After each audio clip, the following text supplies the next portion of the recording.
Now we look at table I, okay? Now table I is a nice table, okay? It has some reactions on it, okay? And it also has something called heat of reactions, okay? Which is also symbolized by this symbol delta H, okay? It's called change in enthalpy, okay? So heat of reaction or change in enthalpy, okay? You'll think about the symbol delta H, okay? Now here's the deal, folks. I got a piece of ice here, yes, and it's starting to melt in my hand, okay? So my question to you is this process, right, of the ice melting in my hand, is it the ice, in terms of the ice, right, is the ice doing an exo or endothermic process? So we're looking at ice, okay, as a system, okay, as an object, and we want to know, I'm asking you guys, is the ice undergoing an exothermic or an endothermic process? We've talked about this before, right? So the ice now is liquid. If you can see it, I don't know if things started to drip right there from my hand, okay? So we agree, right? If you're asked in terms of phase change, right, melting, if it's exo or endo, we look at particle behavior, right? So the particle is going from the solid, arranged, geometrically arranged, okay, order, right?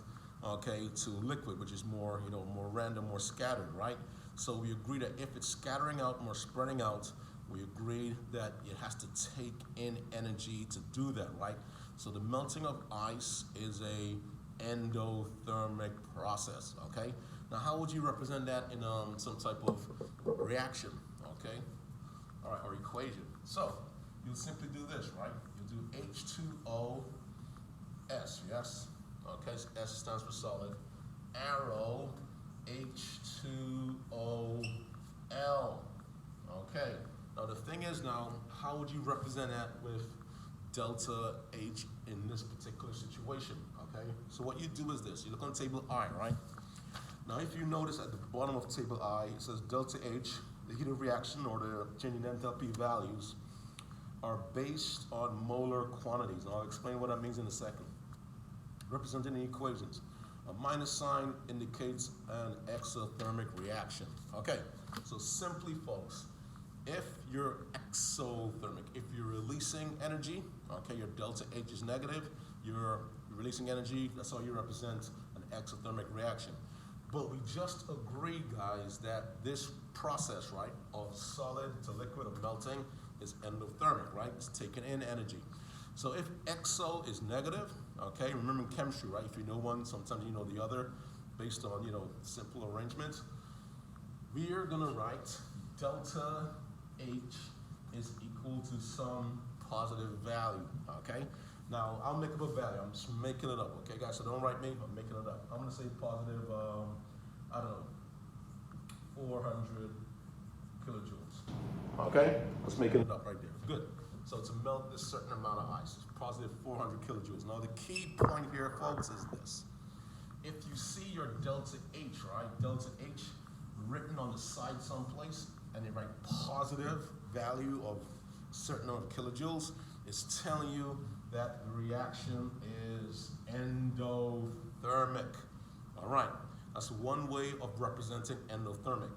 Now the other way of representing endothermic, using this setup right here, you would write H2OS again, okay?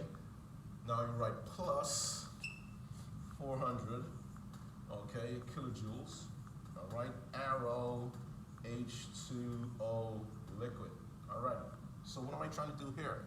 I'm trying to represent a endothermic reaction, but this time, what did I do? I put the heat on the reactant side.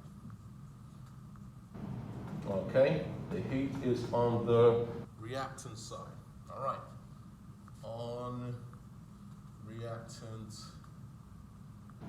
side. Okay, so whenever you see the kilojoules or the joules on the left side, the reactant side, okay, that's telling you that the process is endothermic also. Or if you see the process written here, and on the side someplace delta H is given a positive value, that also means endothermic, okay? So there's two ways of representing endothermic. Now I want to show you something. There are normally coefficients, right, that can go in front of these particular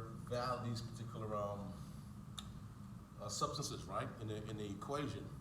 Now we didn't learn this yet, but they're called moles. Okay, the coefficient represents something called moles. I call them units for now. Okay, so let's say 1 is here and there's a 1 there, right? So 1 unit of this melts to give 1 unit of that, and 400 kilojoules are absorbed to do the melting of 1 unit to 1 unit, right? Now my simple question to you is this. If 1 unit of solid water, right, ice, needs 400 kilojoules to melt, how much do you think 2 units, how much heat energy do you think 2 units would need? Okay, so I'm not trying to trick you, simple math. So you just multiply the 400 by 2, it will give you 800, okay, and you're done. Okay, so that's the equivalency, that's the ratio of the delta H to the units in the particular equation. Okay, sometimes they can ask you how much is half a mole of this guy, or half a unit of this guy. Okay, so you just divide that by 2, you get 200 kilojoules. Okay, so it's nice and proportional. All right, so no problem. All right, we'll do XO next.